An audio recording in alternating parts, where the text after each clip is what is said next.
Jesus Christ and his holy Catholic Church through Scripture, tradition, and the Catechism. And now, your host, Jim Havens. It is great to be back with you on The Simple Truth. We consecrate everything to the Sacred Heart of Jesus through the Immaculate Heart of Mary and the pure, strong heart of Saint Joseph. Today is Testimony Tuesday, where we bring you real, live, first-hand testimonial accounts of the life-giving reality of Jesus and his Catholic Church. Our guest today is Alec Torres. We're very pleased to welcome Alec back. Had him on a couple months back to talk about his book, Persecuted from Within, How the Saints Endured Crises in the Church, co-written with Joshua Charles. You can get that at sophiainstitute.com. You can go back and find that episode as well, where we dive into that book. It's a good one. But today we're going to hear more about the story of Alec himself. So he's a writer, communicator, much more. We're going to get to hear all about it in Alec's own words. But Alec Torres, thank you very much for being with us today. How are you? I appreciate it. I'm doing quite well. It's a little chilly over here in Texas, uncharacteristic, but happy to be back on the show. Yeah, awesome. Yeah, thanks for coming back on. And we always begin at the beginning here on Testimony Tuesdays. So let's start with childhood. What was your early life like, your family, the culture that you grew up in? I have a wonderful family, two loving parents. I call them, I talk with them all the time. I grew up in Southern California, kind of in the suburbs of Los Angeles. So I have three brothers, great parents, a lot of family around. But I guess the faith formation side was a little more touch and go. We were sort of, I wouldn't even call us Creaster Christians. My family's Protestant, but we would only go to church every once in a while. Sometimes we'd go more, sometimes we'd go less. So we had kind of a positive feeling towards Christianity, and my parents would call themselves Christians growing up, and my family would as well. But there wasn't a ton of practicing as I was a kid for the most part. It was just something that happened every once in a while. Mm-hmm. And so what would your understanding, I guess, at a young age be even of, I guess, Jesus, just in the person of Christ himself? Did you have any sense of him, and also any positive or negative association with the Catholic Church?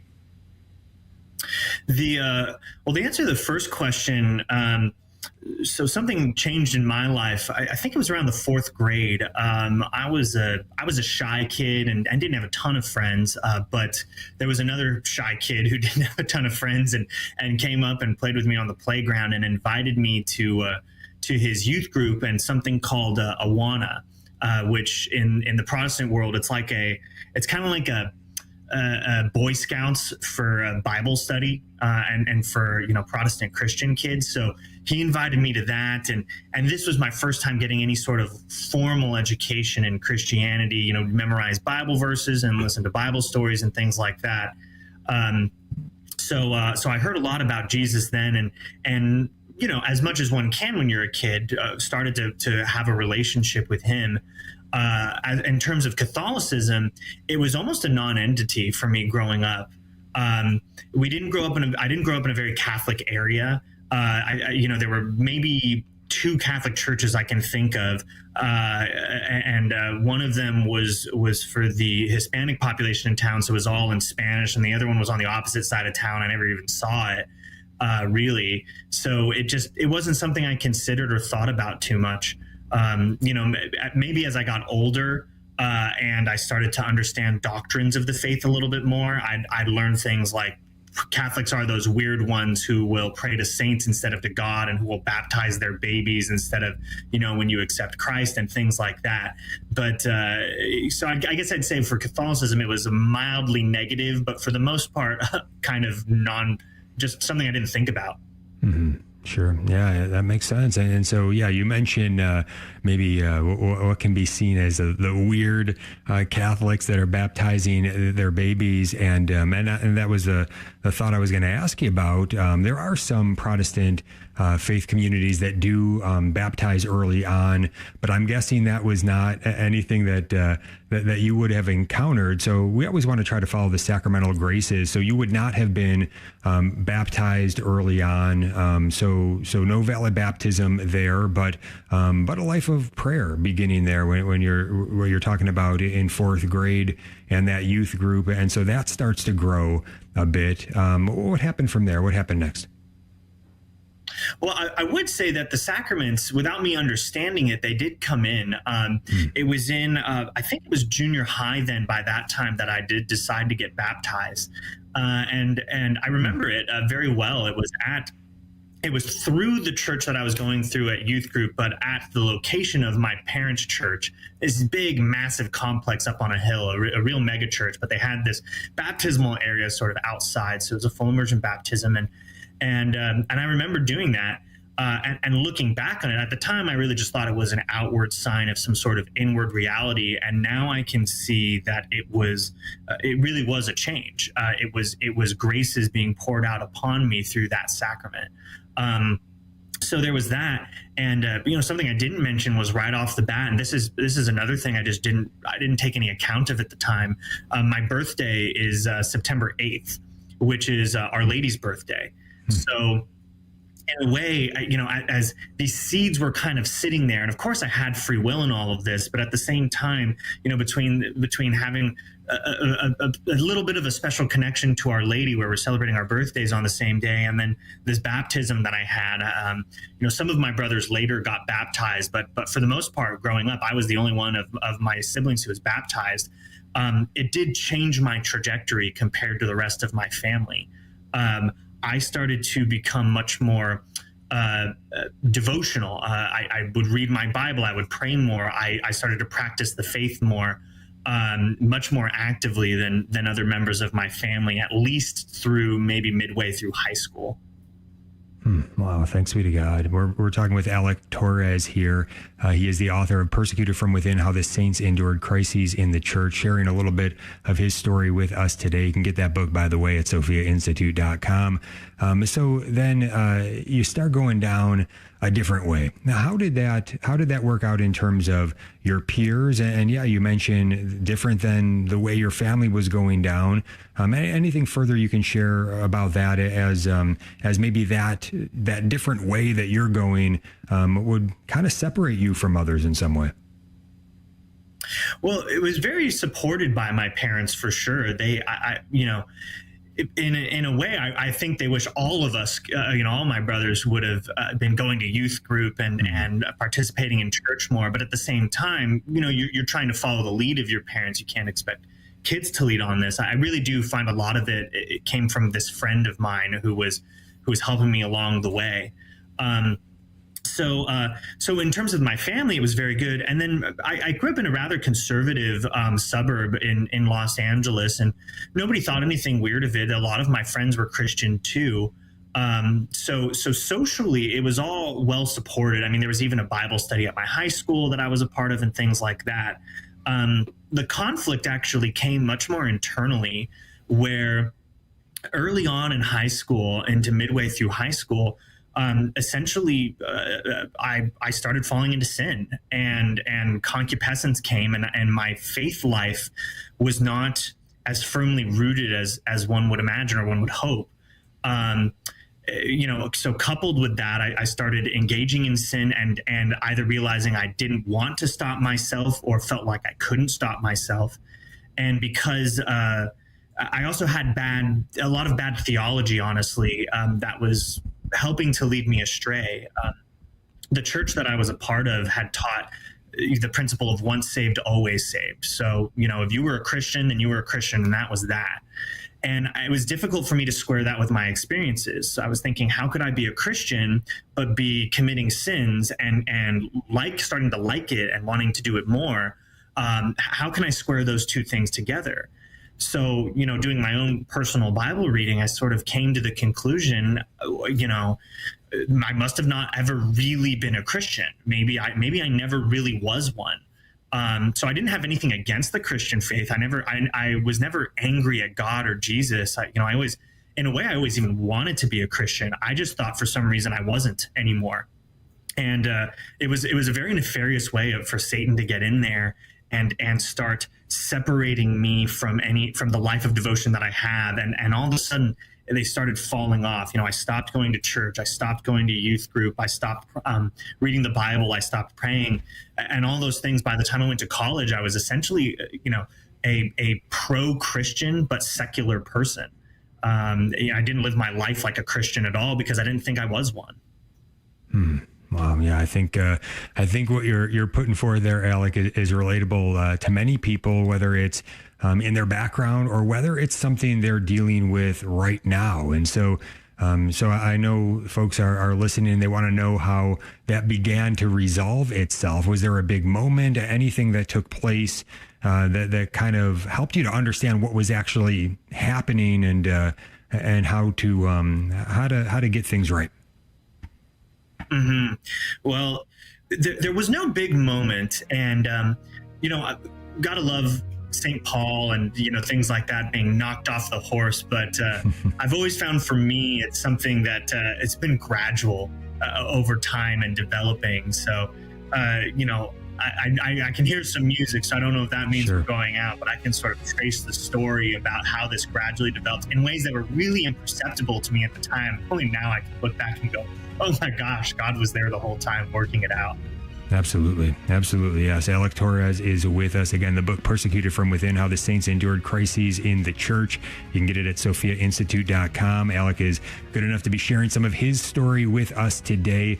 And we ask God's grace to really have the wisdom for us to be able to receive what he wants to show us in Alec's story here. That oftentimes it isn't just a big moment, but there are little things we need to see and little choices we need to make. We're going to be right back. Stay tuned. Here at the Station of the Cross, we proudly bring the truths of the Catholic faith to countless listeners through radio and mobile devices, and we're grateful for the feedback we've received. I discovered the Station of the Cross rather providentially a year ago and have been a loyal listener ever since. I can't overestimate the value of the station, what it's made a difference in my life in terms of making me better informed Catholic. It has enriched my faith and told me during tough times. It made me laugh on several occasions. I commend the important work of this great apostolate. I'm a stay-at-home mom. I listen to the radio, and if I can listen to something that brings me closer to God, closer to Jesus Christ, then it's the most beautiful thing. If you've been blessed by listening to the Station of the Cross, let us know. Call 1-877-888-6279, extension 112. Then share your testimonial with us. The Station of the Cross began broadcasting in Buffalo, New York in 1999. Since then, our listening areas have multiplied and expanded into several states. While our mission is to grow the Catholic faith through radio and other media outlets, our apostolate is supportive of but independent from your local diocese. Through your generosity, we are able to inspire countless listeners with the gospel and help lead them to a parish to be spiritually nourished by the sacraments. The Station of the Cross has many ways to keep you informed about our programming. You can view the highlights of our primetime programming schedule or the full 24/7 programming grid at both thestationofthecross.com or the free iCatholic Radio app. Just search under the Programming tab. Our website also offers a printable version for your convenience.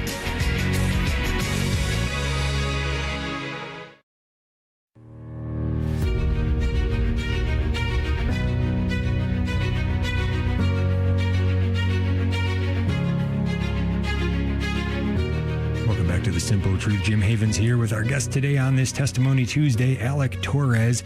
He is a writer and communicator. You can learn more about him and his good work over at alectorres.com. He's also the author of Persecuted from Within, How the Saints Endured Crises in the Church, co-written with Joshua Charles. You can find that at sophiainstitute.com. speechwriting.com, and in there you'll learn about 11 of the greatest Catholics in history, canonized saints, all of them. They suffered from undeserved persecution by their superiors and even betrayal by clergy, and how this suffering was part of their sanctification, serving as a heroic model for us today. Very timely book for us, and we did a show on it a couple months back. You can find that, but you can also go get that book over at sophiainstitute.com. Again, it's called Persecuted from Within, and you can find it there at sophiainstitute.com. So, Alec, I think we were up to here on your story, your college year. So you've got this sort of internal conflict going on. You are pro-Jesus, pro-Christian, but you really kind of stop considering yourself one, because really, you're going down a path of sin. You're doing things that don't really coincide with the gospel. And so the enemy gets in there and he says, hey, you're not even a Christian at all. So you kind of stop even seeing yourself that way. What else can you share with us on that? Yeah, there's this, I don't know, human beings are complicated, right? So maybe people can empathize with me here, but there was this strange division that was happening in me at the time through college. I'm naturally just a very happy person, a very optimistic person. So in many ways, outwardly, I'm very happy. There's nothing that feels wrong about my life. But at the same time, there was this more existential dissatisfaction. As I kind of was looking at myself, wondering, how am I living my life? What am I living it in accord with? One of the questions that would come to my mind is, I always knew I wanted to be a father. And I thought, well, what am I going to give my kids then? How can I tell them how to live their life if I don't know how to live mine? So I started grasping in college at ways to reconcile this. So I just read a lot of philosophy. I was in the humanities program at my school. And, I loved moral philosophies. I'd read Aristotle and I'd read Kant, and, I'd try to think, is there a system where we can rationalize this all together? And everyone always came up a little bit short. They were fascinating, but it was not something I could live my life in accordance with. So that kind of internal intellectual and sort of psychological turmoil is happening. And at the same time, there's friends that I have. And for the first time in my life, I see real, true, good, holy Catholics. I never met anybody like this before, certainly not where I grew up. And they had this confidence about them where if I asked them a question about their faith or about something they believed in, they would know the answers, or they would say they don't know the answers. And then the next day they would come back with them, and they were really good. Internally consistent, very deep, historically deep, philosophically deep. So that was my first time thinking, well, maybe these Catholics aren't just these strange people who have all these practices that I don't understand and don't really agree with. So all of a sudden, I know some really smart, virtuous people who actually believe this thing. Maybe it's something worth maybe not considering, but at least exploring a little bit more. And this was my college years. It was sort of developing over time, all the while acting contrary to how I knew I should be, but wanting something more and wanting something more. And that was just slowly building up over 4 years. Yeah. And what were you studying at the time there? I was doing a lot of political theory and intellectual history. So, kind of just the systems of thought in the world. And, and this was another thing too, actually. It was my first interaction with theology in many ways, beyond just what I was taught in a sort of Bible preaching Protestant church. I had to look back at Aquinas and Maimonides and Al-Farabi. So I'm looking at people in the medieval times who just had a very different way of thinking and the connection to the classical. So, I saw that big ideas and these vast questions were being dealt with over the course of millennia in a way that I hadn't done so before. So yeah, all this is happening, and essentially I'm getting towards the end of my college experience, and in an imperceptible way, I couldn't even tell you when it started happening, but every once in a while I would just start going to mass with these friends. They'd invite me and I'd go with them, and figure out what's going on and start to learn the gist of it. And then soon, it wasn't any regularity, but then soon I started finding myself just popping in during my senior year to this church. I went to school at Yale, and there's this beautiful church, St. Mary's on Hill House Street, neo-Gothic style. And I just hop in and enjoy the silence, enjoy the smells, enjoy the architecture. And obviously there was a draw for me, because I remember very vividly that one day I'm there and there's a priest in the confessional, and I walk in, and I still don't know why. I wish I did, but I can't remember if there was any particular reason. And I essentially just walk in and say, "Father, I don't know why I'm here, but for some reason I just felt like walking in here today." And he sort of, in this very gruff way, said, "Well, I'll talk to you for a little bit, but that's only because there's nobody in line for confession. If there are people in line for confession, this isn't the right place or time." So, it wasn't exactly like welcoming me with open arms. But I remember it because there was something inside of me that I myself could not recognize that was obviously yearning for something more, ultimately for the Catholic faith. In a way, having the visible, tangible signs there, something like the confessional, like the priest, like the church, was an access point for me that I kept returning to. And this just happened straight through. So I ended college that way, in this sort of like, I wouldn't say that I was converting to Catholicism at that point. If anybody asked, "Will you become a Catholic one day?" I'd say no. But then all my Catholic friends are like, "Oh, you'll be in the church one day." So they saw something I didn't see. Yeah, incredible. Yeah. So the Lord is, he wants to draw all of us into his sacred heart for sure. And he died to give us the sacramental life in the Catholic Church, along with the great blessing of the magisterial teachings authoritatively on faith and morals. It is so rich, the treasury of our Lord Jesus and his Catholic Church that he has given to us. And yeah, it's just kind of like, looks like a very ordinary thing that's just in the midst of the world.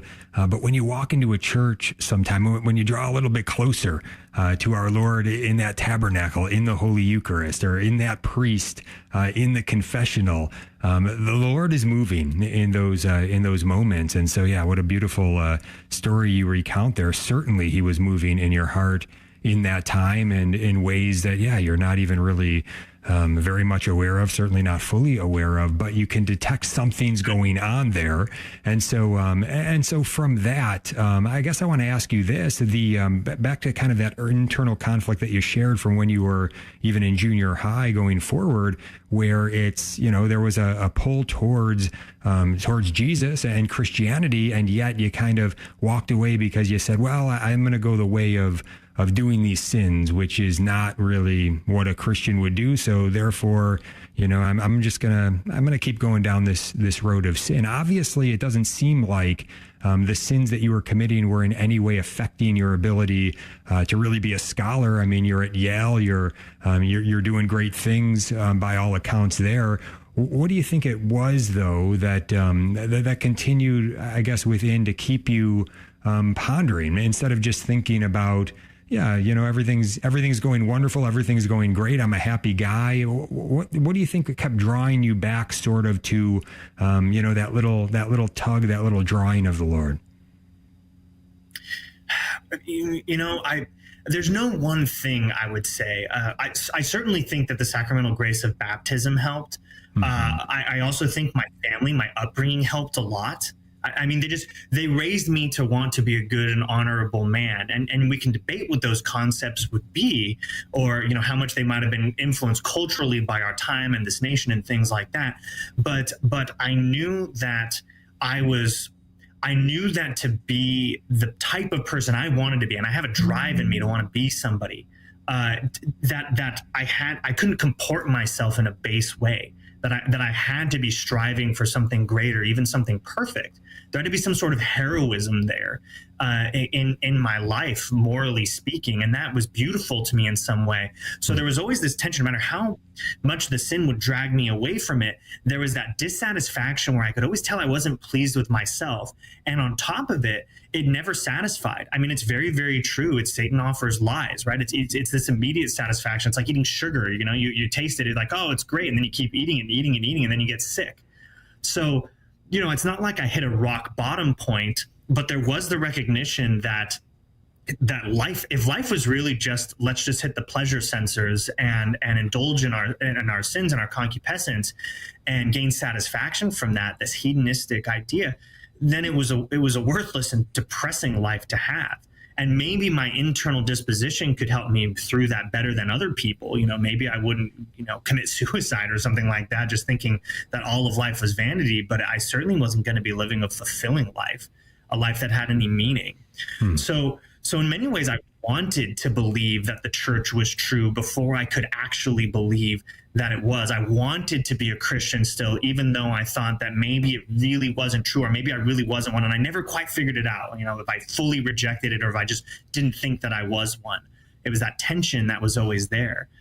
So God, he didn't want me to sin, of course, but he used the sin, he used that fault to sort of build up the dissatisfaction with that road. So instead of sin dragging me further in many ways, it caused me to have some revulsion against it more and more, thanks be to God. Yeah. Wow. Very, very powerful stuff here with Alec Torres today. Again, he's the author of Persecuted from Within, How the Saints Endured Crises in the Church. You can find that at sophiainstitute.com. And we are about to hit another break here, but yeah, really powerful stuff. I know that I'm sure there are a lot of folks like me right now that are really looking forward to getting to what we all know is coming, which is when you really are going to become convinced that it is true, right? That Jesus is real, his Catholic Church is real. And then this growing in natural virtue. I mean, this is, I think, a theme that I'm noticing here is that, you were given many great blessings. Yeah, you weren't maybe given that blessing of sacramental life of the Catholic faith and the truth about Jesus, fully right off the bat. But the natural virtue that was handed on in so many ways in those that were around you, your parents, your family, friends going forward, even at Yale, I would imagine it's in some sense a rather godless place in many respects, but at the same time, there's probably quite a bit of natural virtue where there are people really striving towards doing exceptional things and with excellence. So we know that grace builds on nature. That natural virtue is incredibly important. And so we just can't wait to get to that part of the story when we get back to hear what happens when we get God's grace poured upon that natural virtue, especially when it comes to confession, when it comes to our Lord in the Holy Eucharist, receiving the Eucharist in a state of grace as we are called to do, and what that experience was like and how that has borne fruit in the life of Alec Torres. So a lot of great stuff here to come. Looking forward to it. We're going to be right back in a moment. Stay tuned.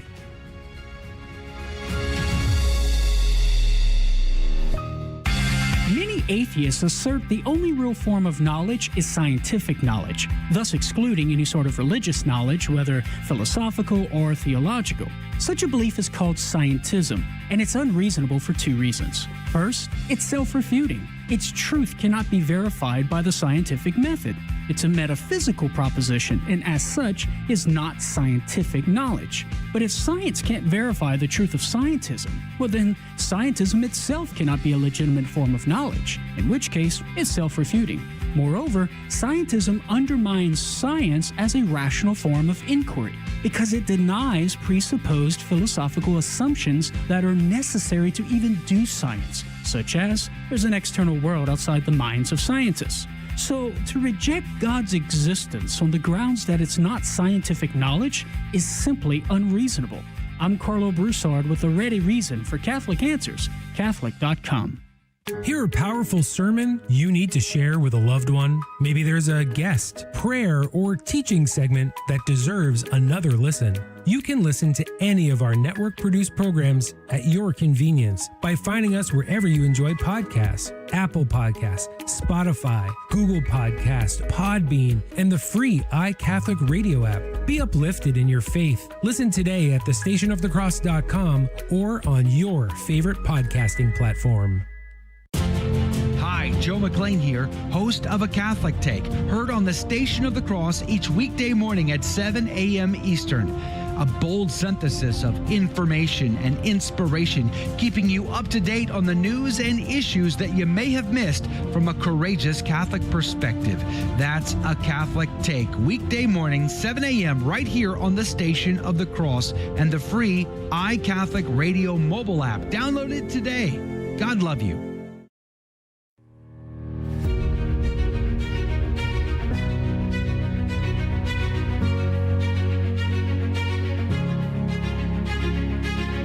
To the Simple Truth. Jim Havens here with Alec Torres, our guest today on this Testimony Tuesday. He's sharing some of his personal testimony with us. He's also the author of Persecuted from Within, How the Saints Endured Crises in the Church, co-written with Joshua Charles. You can get it at SophiaInstitute.com. He's also a writer and communicator. Haven't even gotten into the point of some of his good work yet, but we're going to get there.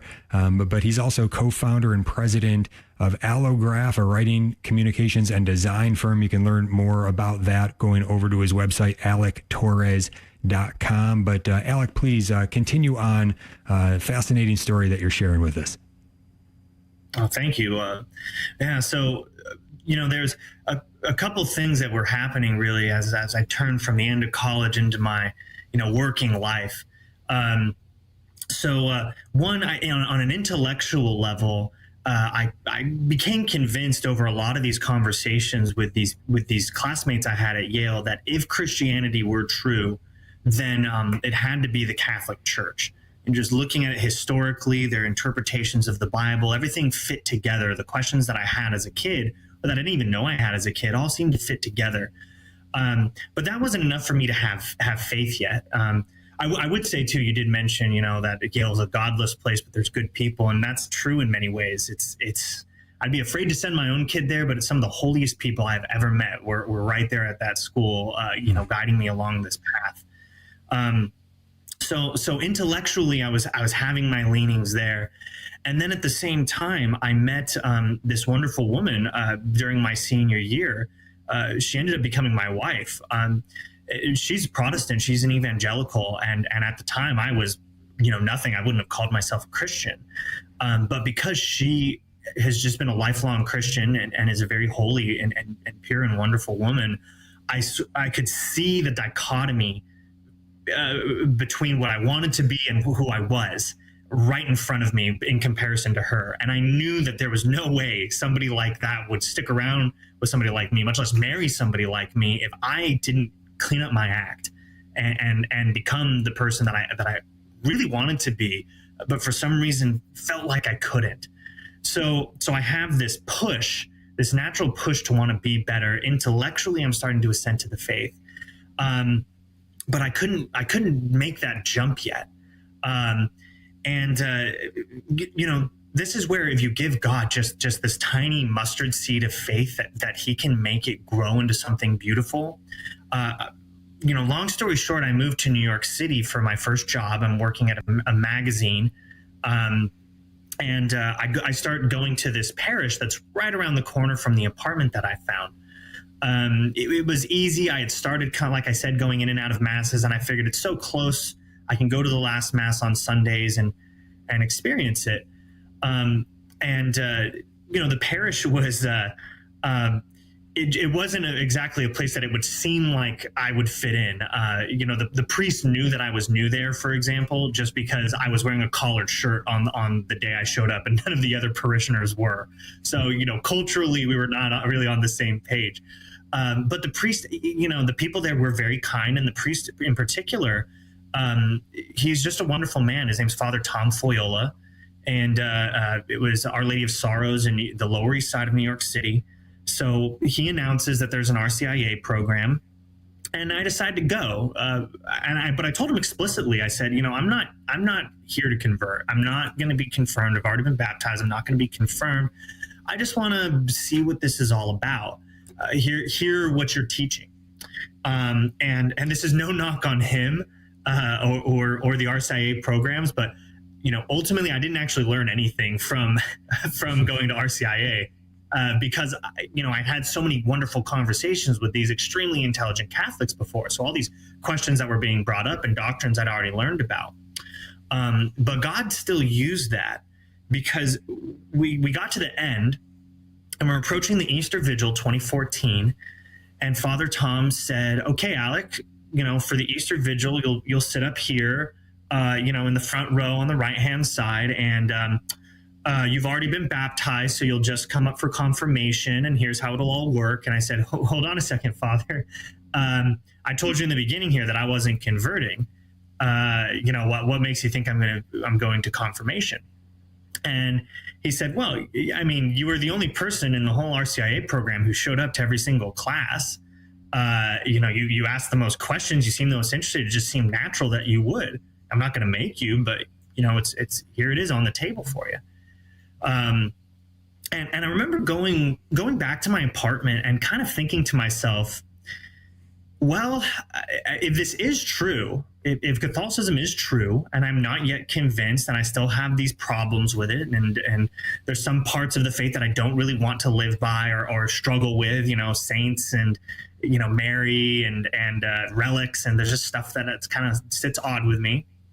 But if it's true, all I have to do is go to this vigil, which I was planning on going to before just to see what it was. And instead of sitting in the back left corner, I just got to sit up front. And I have to have a man who calls himself a priest put some oil on my head. And if it's true, then it'll work and my life will change. And if it's not true, then everything will be exactly the same as before, and it's no skin off my nose. And I have to think that, I don't want to put words in God's mouth, but I have to think that he said, that's not a lot. And I wish you gave me more, but I'll take it. So I did. And I went and I was confirmed and I received my first communion. And nothing changed, honestly. The next week I came back to church like I would have the week before. And it's not like all of a sudden I had a vision from heaven or that all these sins I started throwing out in my life. But I can see now that the access point of what kept me there, if you can look back at it, would have been my upbringing and my baptism. All of a sudden, confirmation and communion started to allow for a buildup of graces, a slow, imperceptible buildup that would eventually overtake me and cause me to really change. And I didn't notice it, In the beginning, I would barely make it to Mass. Frankly, half the time hungover because I was out way too late hanging out with friends at a bar. And, I didn't know at the time that getting drunk like that was a mortal sin. So hopefully God has mercy on me. But that was the kind of life I had. I moved to D.C. to become a speechwriter down there. And I start going to a church down there. And I meet a man who's doing a catechism study group right next to my office, right near the Capitol building. And he invites me through these Catholic circles that I'm starting to get integrated in some ways. And I go. So I start learning a lot more with him. But this is where I just, the rocket fuel just gets poured on. Because it's right at this time that I'm getting married to this woman I met whom I absolutely love. And my faith is slowly building, but nothing massive has changed. And he says, Alec, why don't you go on retreat? And I said, well, what's a retreat? And he, describes, you go on a Thursday, you just take one day off of work, just time of prayer, turn off your phone if you can, spend time before the tabernacle, pray the rosary. It's just time for you to be with God. And I start making these excuses, like, well, I can't afford to, I don't have a lot of money. I'm just a lowly Hill staffer. And he says, don't worry, we'll have it covered. And I said, well, I just got married. I can't just leave my wife right after I got married. And he Catholic guilts me so hard and just says, you really think you can be a good husband if you don't have a good relationship with God? I'm like, okay, fine, I get the message. So I go, and if as all of this has happened imperceptibly over time, this was where finally there was a very perceptible change. I'm agitated when I'm there. I'm a task-oriented person. I'm wondering, God, okay, why am I here? Why am I taking time away from work, away from my wife? We've been married 2 months. I don't want to be here. What do you want? And the day goes by, and a day and a half, and I'm agitated and I can't rest. And all of a sudden, the peacefulness can finally seep in past all of these barriers and agitation I have. And it's not like a voice from heaven, but I just got this sense that the Lord was telling me, all I want is to spend more time with you. I said, really? That's it? He said, yeah, that's all. I just spend a little more time with me. And I don't know if I made 5 minutes of prayer a commitment or 10. It was something very small, but I just said, I'll just pray again for the first time in years on a daily basis. I'll commit to it 5-10 minutes a day. And from that's really the point that I mark this retreat, where all of a sudden I allowed myself to be opened up to God. And I can't recognize the person that I was. I started going to mass. Soon I started going to mass every day. The rosary, which had been something that was boring or even contemptible to me, all of a sudden I start picking it up and I start praying it every day. These devotions start building up. I start trying to talk to other people about my faith and about Christ. I get more involved, deeply involved in my church. I start assisting at the mass. Pretty soon my whole life starts to be built and geared around my Catholic faith, but nothing happened all at once. It's just over time it built up until people would ask me, and I said, I don't even know how I started doing all of this or why. It just happened. And my life is so much more fuller and wonderful because of it. Wow. What was the first time that you entered into that confessional and made a good confession? Did the priest help you to do that before confirmation, or did confession come later? I know the priest ought to prepare you for confirmation with confession, but what actually happened? No, Father Tom at Our Lady of Sorrows, he really did, and he had a very mild style, just slowly and very gracefully guiding us through. But he did tell me that I would need to make a good confession, especially since I'd never made one before. And even though I didn't, even though I had troubles with the faith at that point and was sort of making this this bargain with God in many ways going into my confirmation, I did decide if I was going to do it, I might as well do it well.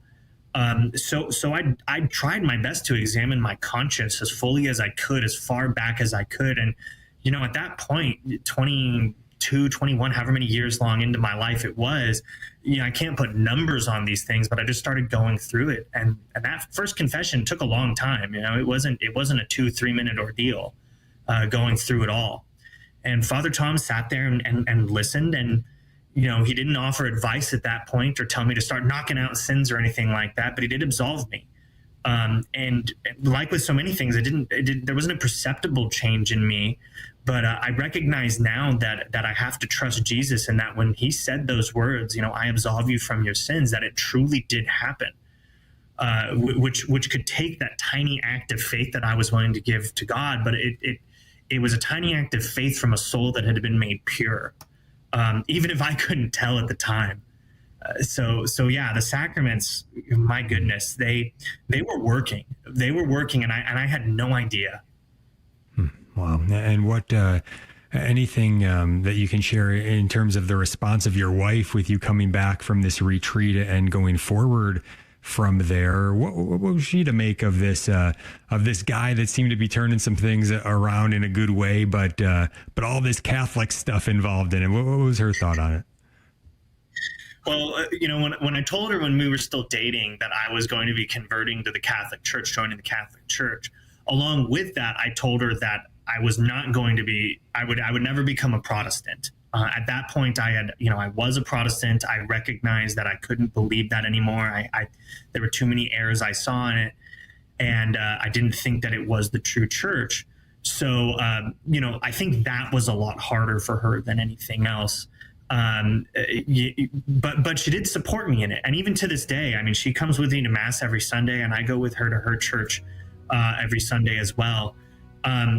But in a way, she, when we started dating, I wasn't Christian at all. And she was very wary of that.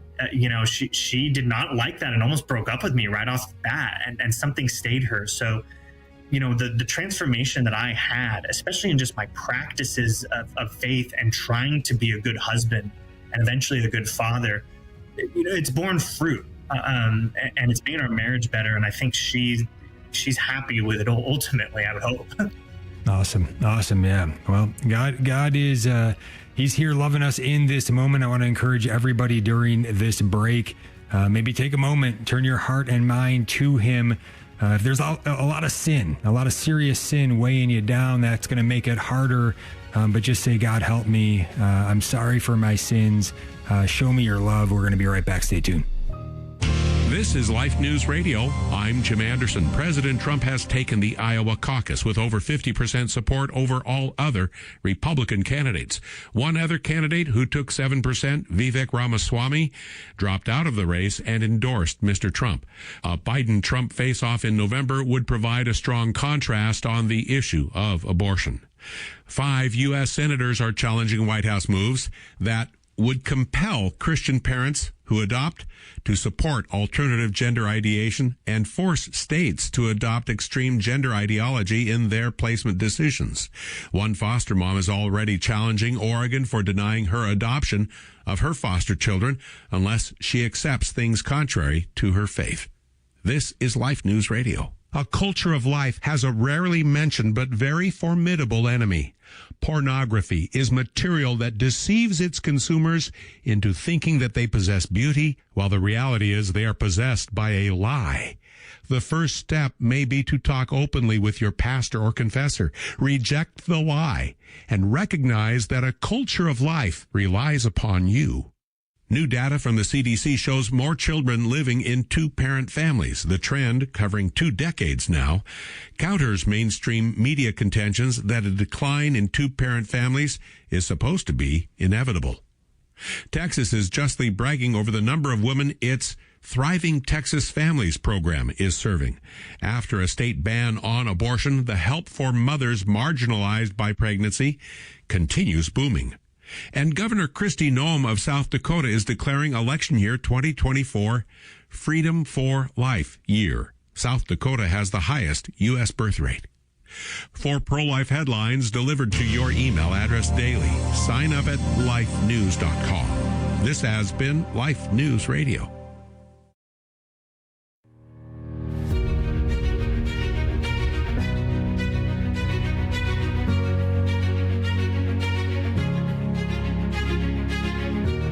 Welcome back to The Simple Truth. Jim Havens here with Alec Torres. He is a writer and communicator. You can learn more about his good work by going to alectorres.com. Also the author of Persecuted from Within, How the Saints Endured Crises in the Church, co-written with Joshua Charles. You can find it at sophiainstitute.com. And Alec, final segment here. Feel free to go wherever you want to go. And if possible, I would have a small request. If you can, I'm sure people would be fascinated to hear about some of the good work that you have done and how your life of faith has affected it all. Specifically, it says here in your bio that through your work here that you've written for some of the most prominent leaders in the world, including 45th President of the United States, Donald Trump, and that you've also written over 125 sets of remarks delivered by the president, and of course much more than that. But I'm sure that's a fascinating point for folks if you want to touch on that. But feel free anywhere you want to go.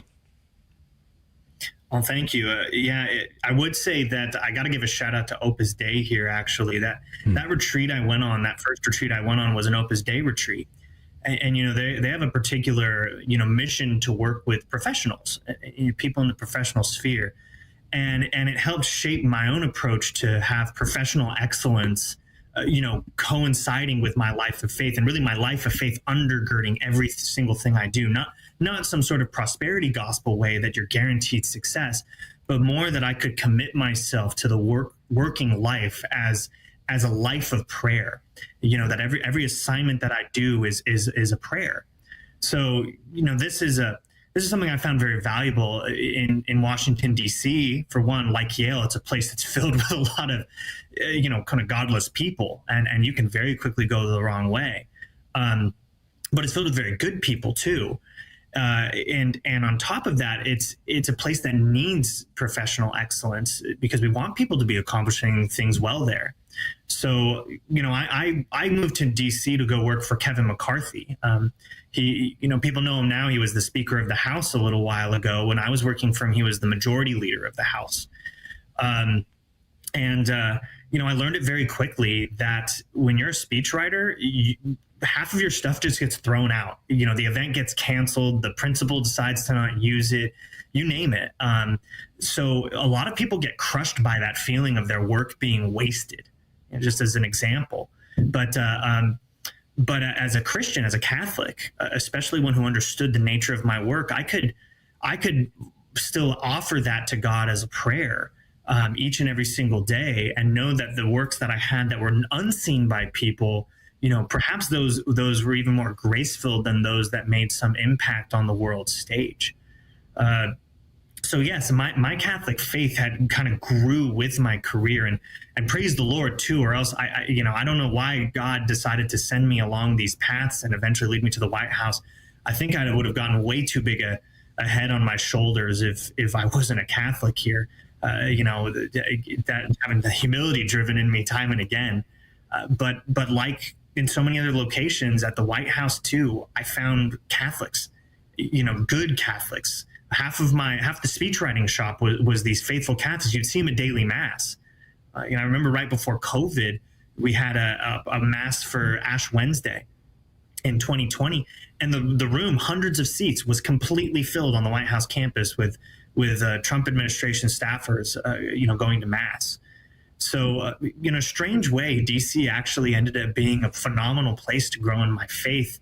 When you are plugged in with the right people and in the right parish and are really striving for it. So the professional life and the spiritual life are united there. And, for most of us, we're lay people in the end, and we're supposed to have professions. We're supposed to have jobs. So working those things together it's immensely valuable. And I'm just so thankful that the Lord's been guiding me through that with the help of his church, honestly. Yeah. Awesome. Is there any little story about anything that you had written for Trump that he had used, or that anything you can highlight for us in any way? I mean, it just seems like work that a lot of us, we can only sort of wonder and imagine what that must be like. You write something and then you've got the president of the United States saying it. What is that like? It's a surreal experience for sure. It's a wonderful one. I mean, it's honoring to have that happen. But at the same time, I guess I'd want people to know that while the glamour is absolutely there, it's not ever present. It's my spiritual director at the time told me this even when I got the job, and I was just so excited to get a job in the White House as a speechwriter for the president, no less. And he said, just don't forget, Alec, one day, maybe even sooner than you think, you're going to wake up in the morning and you're not going to want to go to work because you're going to be tired and stressed, and you're going to wish that you could stay home that day. And I think it took all of 2 months for that to happen, where it's just like, wow, Lord, I wouldn't mind more sleep instead. Or I don't know if I can pull off this assignment, or I just worked a week on something and the event got canceled because some world historic thing happened and the president had to go somewhere else. Those things just happen. So on a grand scale, yeah, my job was one of those things. It's like, oh, you get to fly in Air Force One and you get to walk through the Rose Garden and you get to see the president say your words, and all that's true. But in the end, I also spent a lot of time in front of a word processor by myself in an office.